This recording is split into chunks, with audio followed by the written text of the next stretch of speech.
Hello everyone, আমি Subhadip. My pocket ডায়েরির নতুন একটি এপিসোডে আপনাদের সবাইকে স্বাগত। আজ আমাদের গন্তব্য হুগলি জেলার রাজবলহাটে অবস্থিত শতাব্দী প্রাচীন রাজবল্লভী কালী মন্দির। চলুন তাহলে শুরু করা যাক।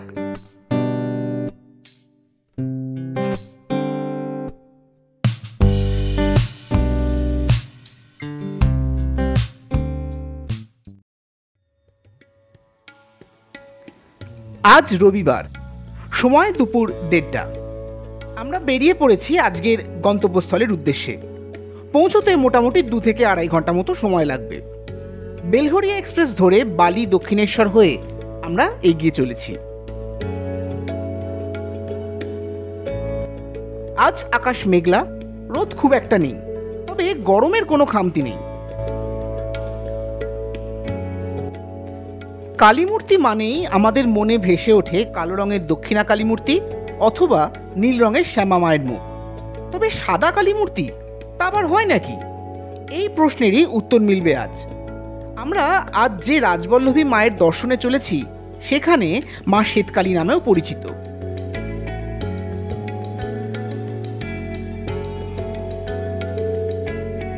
গ্রামের রাস্তা দিয়ে সবুজের সমারোহ দেখতে দেখতে পৌঁছে গেছি মন্দির প্রাঙ্গণে। এখন সময় দুপুর 3:30। সামনেই বড় একটি গেট করা রয়েছে। তার ভেতর দিয়ে ঢুকেই দুপাশে সারি দিয়ে ডালার দোকান আর রয়েছে গাড়ি পার্কিংয়ের সুব্যবস্থা।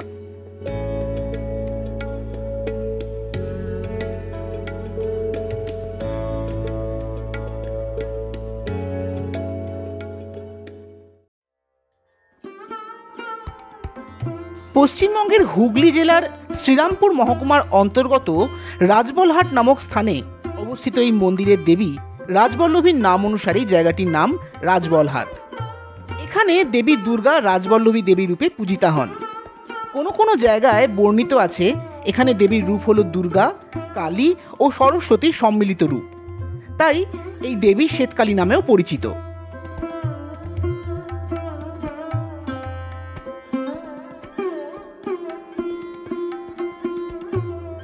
দেবী রাজবল্লভীর কালী বিগ্রহটি 6 ফুট উচ্চতা বিশিষ্ট এবং গঙ্গা মাটি দিয়ে নির্মিত।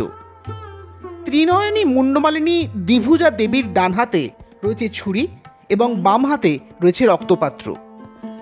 কালী মূর্তির ডান পা শায়িত রয়েছে শিবের বুকের ওপর এবং বাম পা রয়েছে বিরূপাক্ষের মস্তকে।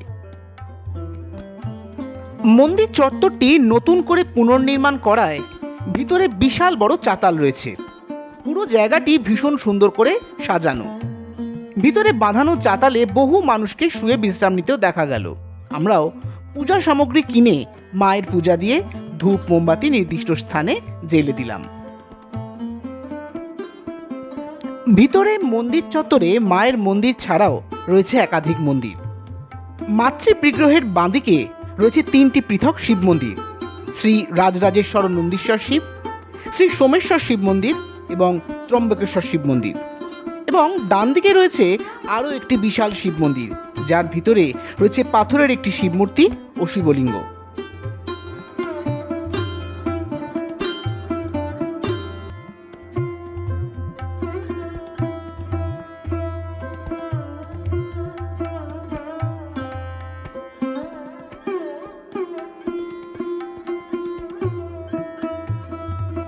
এখানে যেহেতু প্রতিদিনই দুপুরে ভোগ খাওয়ানোর ব্যবস্থা থাকে, তাই খাওয়ানোর শেষে থালা বাসন ধোয়া ও মন্দির চত্বর ধোয়াধুয়ির কাজ চলছে।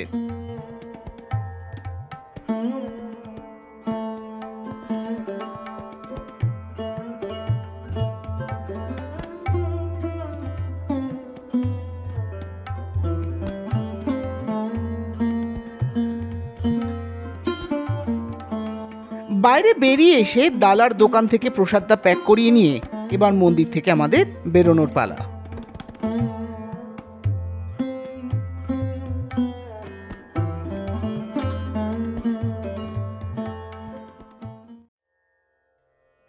আমাদের এবারের গন্তব্য আটপুরের শ্রী শ্রী রাধা গোবিন্দ জিউ মন্দির।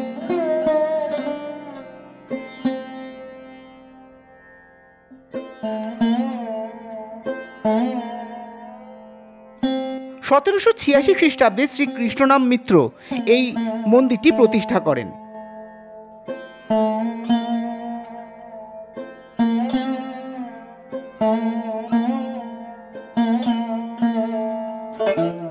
রয়েছে একটি চণ্ডীমণ্ডপ ও একটি দোলমঞ্চ, যে দুটিতেই টেরাকোটার অসম্ভব সুন্দর কিছু স্থাপত্য শৈলীর দেখা মেলে।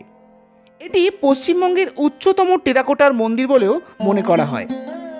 প্রধান মন্দিরটিতে রয়েছে একটি কালো রঙের পাথরের কৃষ্ণমূর্তি, যদিও মন্দিরটি তখন বন্ধ থাকায় আমরা দর্শন করতে পারিনি।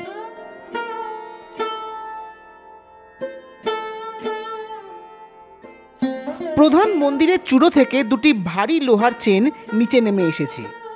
প্রচলিত প্রবাদ অনুযায়ী ওই চেনগুলি দিয়ে কোনো গুপ্তধনবর্তী কলসি বাঁধা আছে এবং তা খুব সম্ভবত মন্দিরের সামনে যে পুকুরটি রয়েছে তার তলাতেই প্রথিত রয়েছে।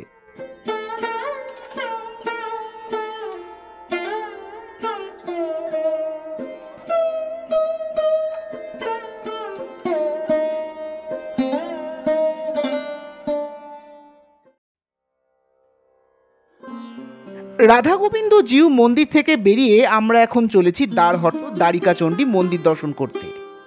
গুগল ম্যাপ অনুযায়ী 10 থেকে 15 মিনিটের বেশি সময় লাগবার কথা নয়।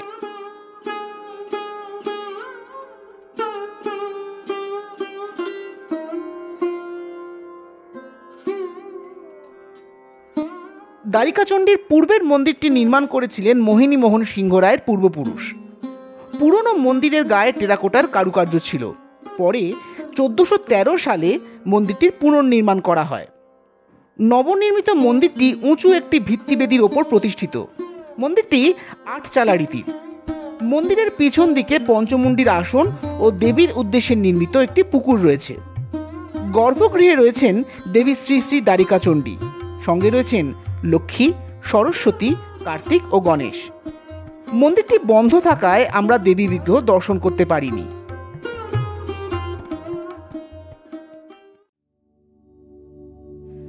এখন সময় বিকেল 5:30। ঘোরাঘুরির পর্ব মিটিয়ে একটা টি ব্রেক নিয়ে এবার আমরা বাড়ি ফেরার রাস্তা ধরেছি।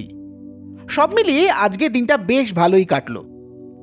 আমাদের উপস্থাপনা যদি আপনাদের ভালো লেগে থাকে তবে লাইক, শেয়ার ও কমেন্ট করে আমাদের এগিয়ে যেতে আরও উৎসাহিত করবেন।